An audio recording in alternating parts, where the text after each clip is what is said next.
President Biden has done what he said he would not do. He pardoned his son Hunter, not only for his tax and gun convictions, but also anything he might have done over the past decade. The pardon is not sitting well with either party. Democrats say this undermines the rule of law and is a gift to President-elect Donald Trump. So, Tara, should Biden have issued this pardon?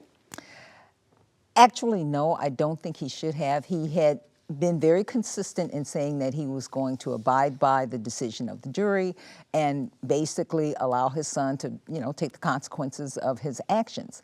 But on the other hand, he also has said more than once that he thought this was a politically motivated conviction and that had his son's name been Smith, they wouldn't have come after his son. So he shouldn't have given the pardon. The second thing he shouldn't have done, if he was going to give the pardon, it should not have been an unconditional pardon. At the very least say, continued counseling or so many hours of community service or something that would have recognized that this person, that his son had basically pled guilty, that he had been convicted, something that would have made it a little more acceptable. Mm-hmm. Go ahead. Yeah, I'm sorry, Tara, but I disagree down the line. And quite honestly, I'm still struggling to see what the big deal is here. We're not just talking about any father, but a father who lost his wife and his daughter in a car accident in 1972, I think. And then he also more recently lost his son, Beau Biden, to cancer. So the idea that somehow this human being is not to be affected by that, I think is significant. But there are a couple of other things to consider from a policy standpoint.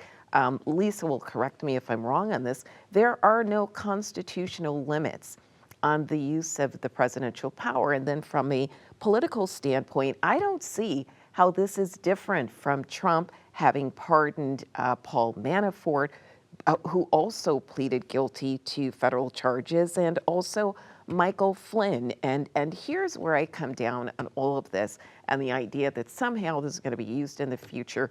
Trump is smart enough to know that he is not going to be president forever. So the talk about the preemptive pardons, I think, is just pushing it.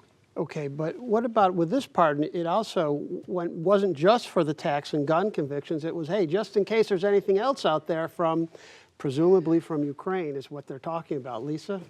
I mean, I'm sorry, Nina, but I couldn't disagree with you more on this. I really, in fact, we discussed the potential for preemptive pardons on the show a few weeks ago, and at that time, Hunter Biden came up, and I foolishly said that I didn't think that President Biden would do this.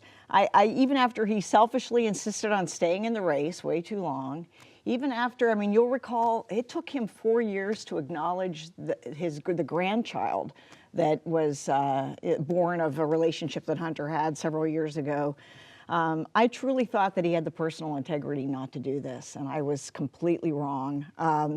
I think it does undermine the rule of law. It contributes to the cynicism that they're all the same. All these politicians are the same. I'm sympathetic too, Nina, but he chose to be president of the United States. So I think, and yeah, sure, he has the unlimited power to do it. There are no relevant constitutional limitations to this situation. But to make it all worse, instead of just saying, I pardoned him because he's my son and I loved him, I love him, which he would have been completely, legal. He had to take a shot at his own Justice Department and accuse them of, engaging in this so-called politicized prosecution, unfair and selective prosecution.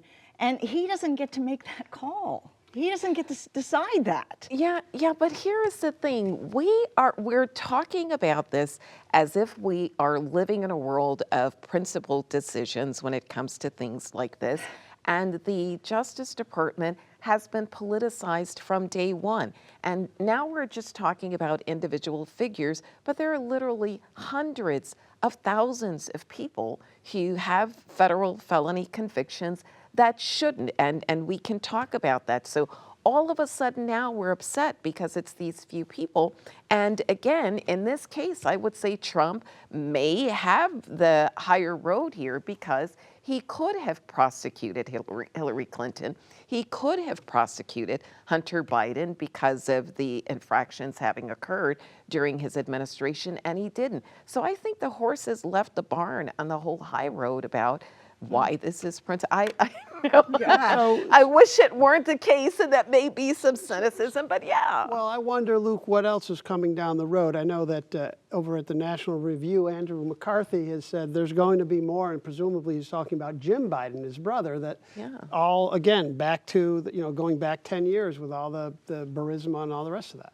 Well, empirically, Biden has issued a relatively small amount of acts of clemency so far, and so did Trump, 237, compared to the Biden administration, I'm sorry, the Obama administration that issued 1,927. So there hasn't been a lot of these things, but what we have seen is increased trend of pardoning people with political or family connections, and I think that's the crux of what we're getting to. I kind of parse it this way. On a human level, I'm with Nina. It's a no-brainer. If this is my kid, I'm pardoning him. Like, as a father, like, I don't see how I could have any other choice.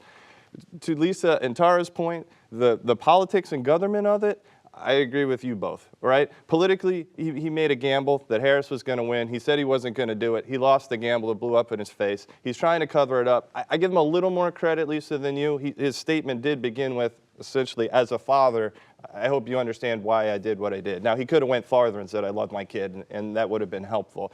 From the good governance perspective, this is bad. This is bad for both sides. I'm also worried about the preemptive pardons that might come that are in the news the last few days. If we keep having these administrations coming and going and pardon people into the future, that is not good for American democracy. When Trump's pardons at the end, you mentioned some of the people he pardoned, those all seem to be things that would benefit him, actually, right? I mean, because they all potentially had information, Paul Manafort, Roger Stone.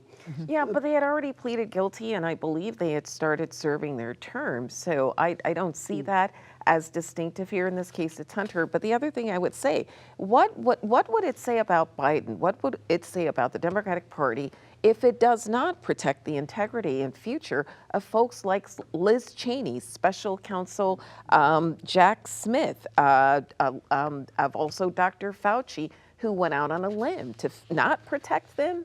Something's wrong with them.